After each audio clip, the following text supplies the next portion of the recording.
Today we're going to do a very important aspect of dua that raises a lot of questions.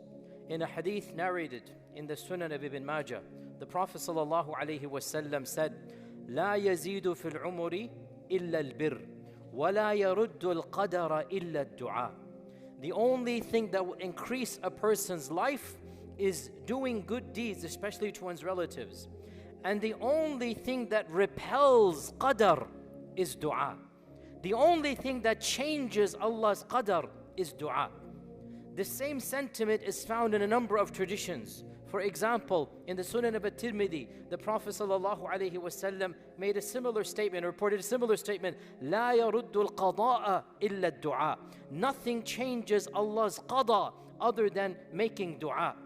In another narration, narrated in the Musnad of Imam Ahmad, the Prophet ﷺ is reported to have said, إن الدعاء ينفع بما نزل وبما لم ينزل فعليكم بالدعاء يا عباد الله. Dua will help you in that which has already happened and that which has not yet happened. Dua will help you. Whatever has happened in the past, make dua, it will help you. And whatever has yet to happen, make dua, it will help you. So I command you, O servants of Allah, to make dua.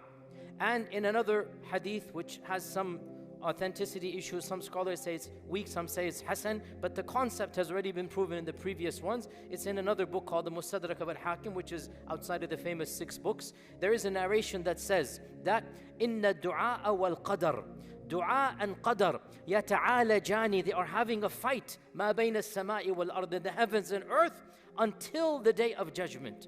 Dua and qadr are fighting which one will win. Sometimes dua overcomes qadr, and sometimes qadr overcomes dua. And sometimes that ma'raka, that debate, lasts until the day of judgment, which means your qadr will not come down, dua will stop it from coming down, right? So all of these traditions collectively, they tell us a very interesting reality, which raises a lot of questions. And that reality is that dua can and does change what has been predetermined for you.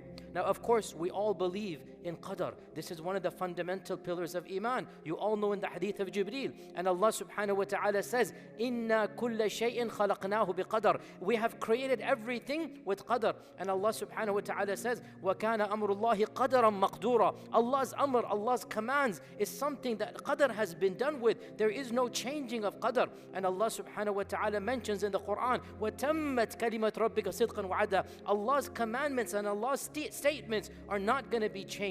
So we believe in qadr. And yet we're hearing in these hadith that dua changes qadr.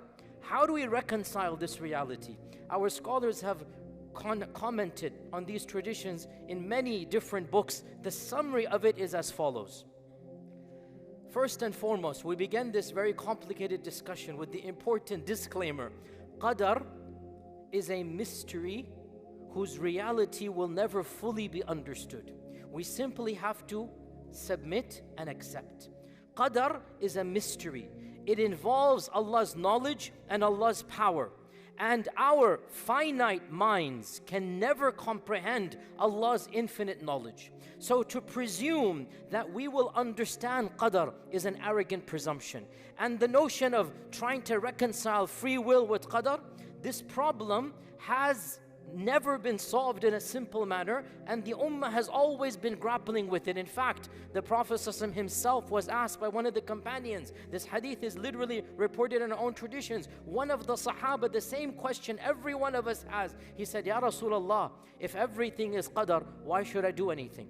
The same question we all ask ourselves, the Prophet ﷺ was explicitly asked it, and he gave a beautiful response. He simply said, you do what you must do, i'malu. Don't use qadr to stop your own deeds. You do what you must do, and you will find your path will be the one that Allah has written for you. In other words, we can say, as Muslims, we never use qadr to justify a future tactic. We only use qadr to console ourselves for a past disaster or calamity. We never use qadr to plan something because we don't know qadr. So we never bring in, oh, Allah's qadr might be this and that. We plan and we expect the best qadr. So that's the first point. We're never going to fully understand Qadr. The second point, how does dua change Qadr?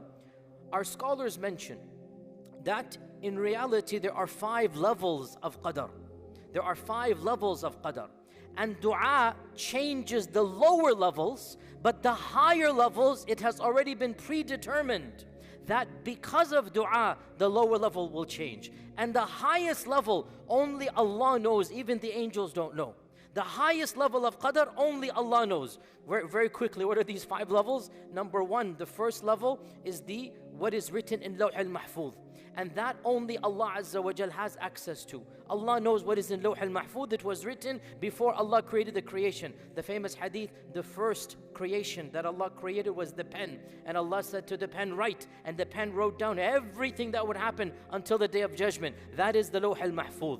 The second level of Qadr, it occurred when Allah created our souls on this earth. This is the Yawm al-Mithaq, and that is a famous tradition. We don't have time to go into it. The third level of Qadr, it is when our mothers give, the ruh is blown into our mother's wombs. When we are in our mother's wombs, the ruh comes down, the angel brings the ruh down, and Allah subhanahu wa ta'ala decrees Qadr at that point in time. When will this child die? How much will this child earn? Is this child a person of heaven or hell? It is written down when we are in our mother's womb. This is the third level. The fourth level of Qadr, Laylatul Qadr. Laylatul Qadr, that's annual Qadr. So the third level is the life Qadr, creation Qadr. The first level is Allah's Qadr, that is beyond any makhluq's knowledge. So what was that number? Number 4 is the yearly Qadr, Laylatul Qadr. And then the final level of Qadr, the instantaneous Qadr, which is the daily or the minute or the hourly Qadr. Like كُلَّ يَوْمٍ هُوَ فِي شَأْنٍ. That is the immediate Qadr. Now, when the Prophet ﷺ said, nothing changes Qadr except dua. What this means, for example, Allah might tell the angel of death on Laylatul Qadr that this is this person's last year. And on such and such a date, in Rajab 17th, whatever it might be, you're going to take his soul. So the angel of death is assuming this person is going to die on the 17th of Rajab, for example. But Allah has written in a higher level that if this person makes dua, or if his children make dua, or if his parents make dua, then he will be given an extension. And the parents make dua for the child. And because of that dua, even the angel thinks, right now I'm going to take the soul. On the same day, Allah subhanahu wa ta'ala extends to a time that only He knows. Even the angel did not know, and that extension happens. Why? Because people made dua for this child. Because others were making dua for a cure. So, the bottom line, obviously, Allah doesn't, like in our vernacular, change His mind. That's not befitting of Allah. Allah knows everything. But Allah gave us an incentive. Why change lower levels of Qadr and the higher level is already known? Why? Because, here's the sir or the secret. When dua is so beloved to Allah, and we've explained in the last 8 days why dua is beloved. When Allah wants you to make dua, Allah has given us yet another incentive. And that incentive is, it is possible for you to change even the lower levels of Qadr by your dua. And Allah wants us to make dua even in hopeless situations. And Allah will reward us for that dua. And the dua will have benefits even if that Qadr did not change. The effects of dua will continue throughout your life. So Allah wants you to make dua. And so this is the secret of why Allah subhanahu wa ta'ala has told us that dua changes Qadr.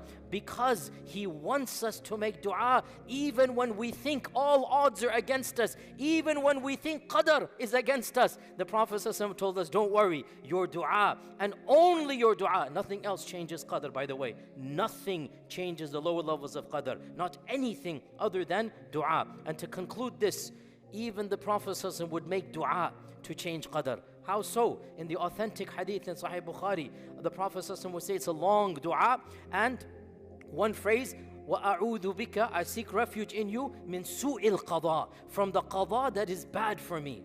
I don't want that qada. He's making dua to Allah to change the qada that has already been decreed. Think about it, right? The qada has been decreed, and the Prophet is saying, I don't want it. Oh Allah, get rid of it. This is from the sunnah. We don't want bad qadr.